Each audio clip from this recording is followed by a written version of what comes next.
Originally this video was meant to be a Cyberpunk 2077 review video, but it's been months since the game released and that content wouldn't be useful now, so I've been wondering, is there something in the game I can talk about? Something that doesn't get enough attention?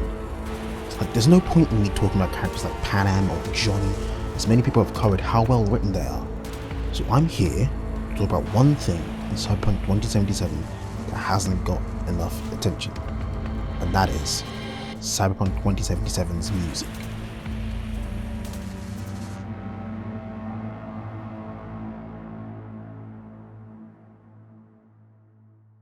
I really hope all this effort put into creating this score pays off with satisfying and enjoyable listening and gaming experience.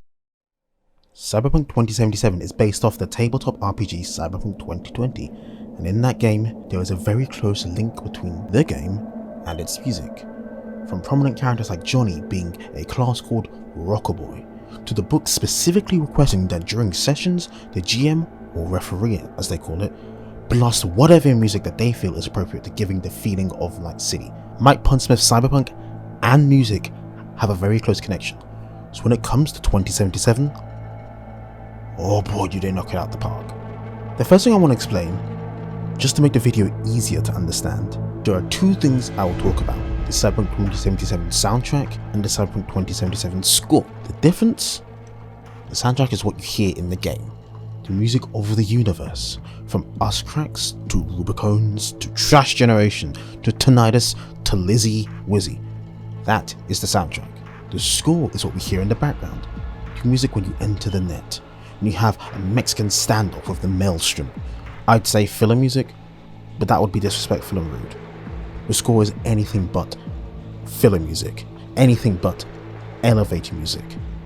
Cyberpunk's score is a key part in helping explain the underlying stories to many of the game's fantastic characters. From Bells of Laguna Bend, a track made by Paul Leonard Morgan, which is the main theme for the character Judy, to V, the track made by Marcin Pris... I can't say that. Which is the main theme for the character V, to Outsider No More, a track made by P.T. Adamczyk, the main theme for the character Panam. The music in Cyberpunk 2077 helps you connect with these characters, and I will explain how. I'll use an example, and spoilers, because it's going to go over the main quest line, so if you don't want to get spoiled, click off now, play the game, then come back. Cool? Cool. When we first meet the character Johnny Silverhand, we are given this piece of music.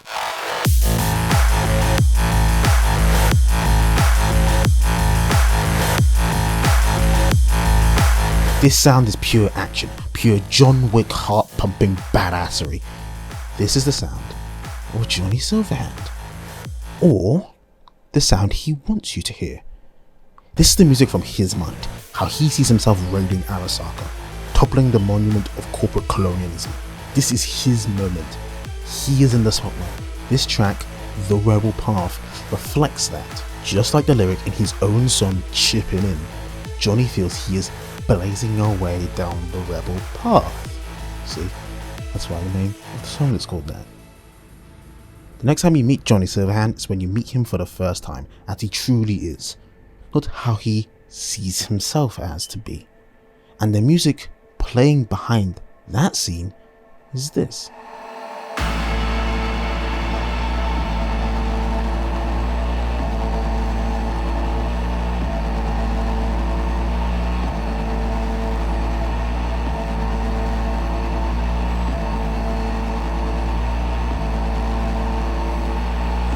The scratching, glitching, aggressive sounds from this track correlate to the feeling V gets from this person, invading their mind, seeping into their memories, their emotions.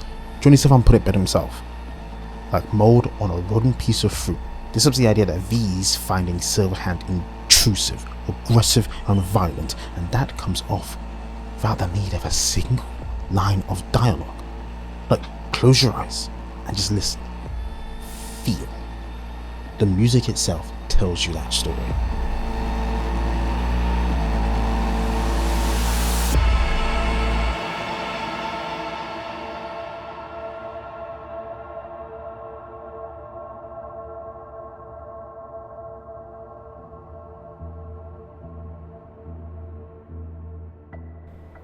The next key moment of music for Johnny Silverhand is at a key point in he and V's story. Before this point, we are given big epic moments with Johnny Silverhand, breaking down the Black Wall, meeting Alt Cunningham, having a one-to-one with Johnny about why he hates the corporations.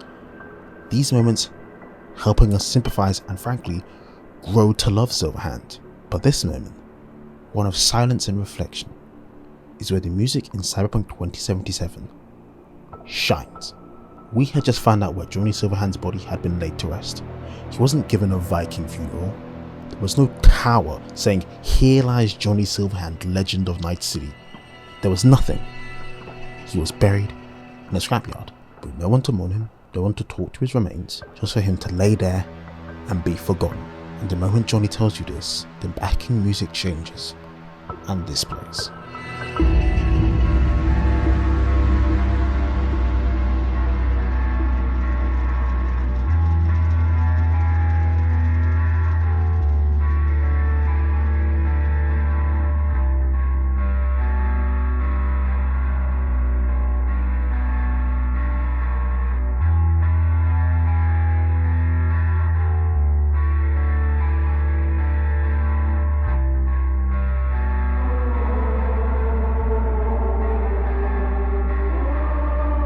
This motif here is the same motif from one of Johnny's songs, Never Fade Away, a song about losing a loved one, someone who means everything to Johnny, and that even when they are gone, by remembering, just remembering them, they will never fade away. This literally juxtaposes with what happens to him. He's forgotten and not remembered. He's been given the chance to see how people remember him, truly remember him after he's gone. And all he's remembered for is being a terrorist psychopath. And that doesn't anger John, just makes him regretful. The music, the score, perfectly pulls this off by using this never fade away motif. This isn't the last time they'll do this.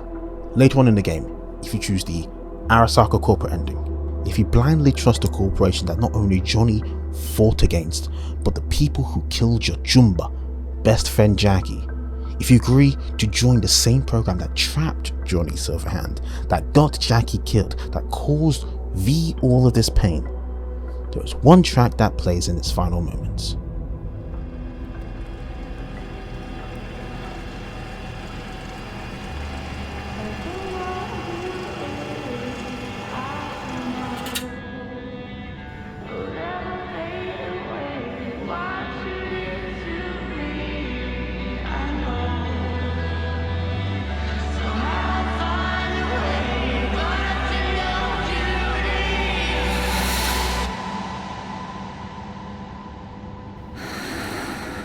V, just like Johnny was at his grave, feels alone, has no one. They will not be remembered but lost in a database. Instead of them never fading away, their soul trapped in Makoshi, never to see the light of day again. This is just one example of many showing the power of Cyberpunk 2077's music. It's all about making you feel like a perfect killing machine, because that's what you are basically.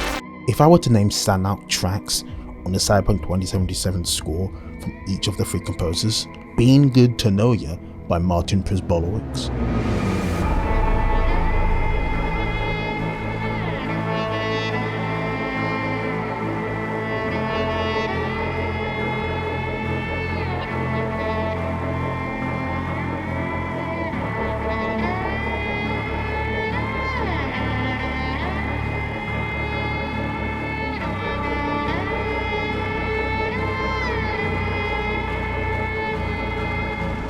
Trouble Finds Trouble by Paula and Morgan,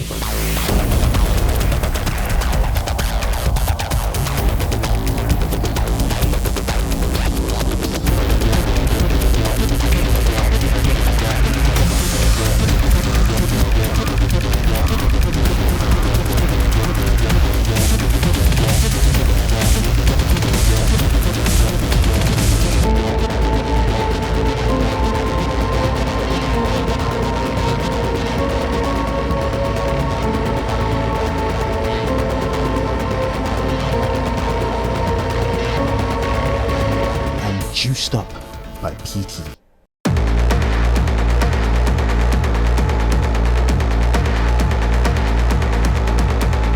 No, I mean The Heist by PT.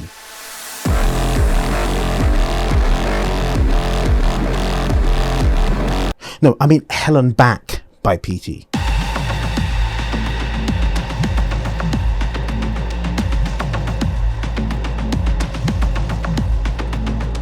No, I mean... Okay, yeah, he has a lot of standout tracks, but my favorite of his has to be Atlantis.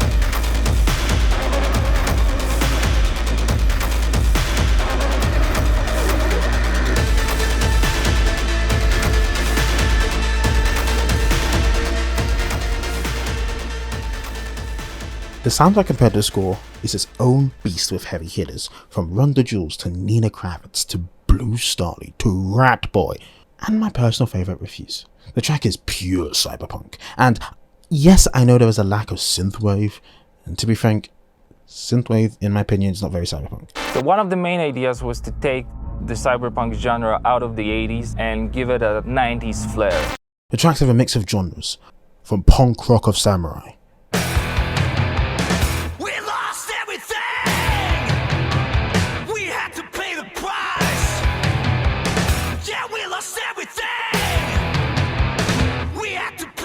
to amazing weeb sounds of us cracks.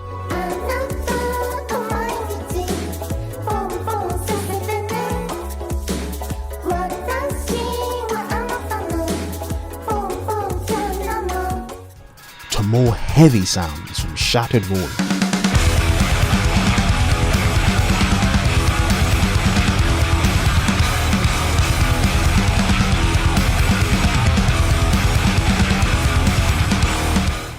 Badass beats from Tinnitus.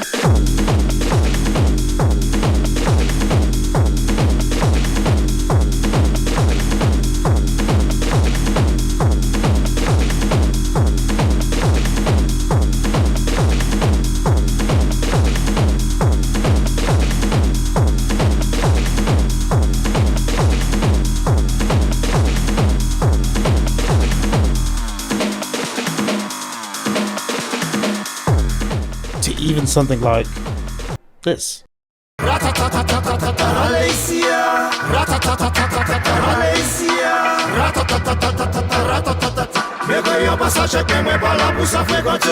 There is such variety, such difference, but they all work in the same world, they all fit. Cyberpunk 2077's music took time, experimentation, and loads of work. I think it paid off greatly. Even if you don't agree with me on the statement that it's one of, if not the best music in gaming right now, you have to appreciate the time and hard work that went into it. And let's not forget this one amazing moment.